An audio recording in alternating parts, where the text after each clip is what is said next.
పంజాబ్ మరియు హర్యానా హైకోర్టు న్యాయమూర్తి జస్టిస్ శ్రీమతి శాలిని సింగ్ నాగ్పాల్ నేడు తన కుటుంబ సభ్యులతో కలిసి స్వామివారిని దర్శించుకున్నారు.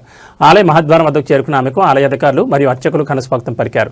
న్యాయమూర్తి దంపతులు స్వామివారి సేవలో పాల్గొని ప్రత్యేక పూజలు మరియు అభిషేకాలు నిర్వహించారు.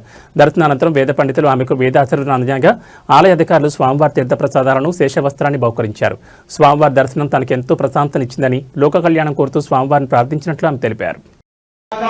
भवति शतमनन्तं भवति शतमैश्वर्यं भवति शतं दीर्घमायुः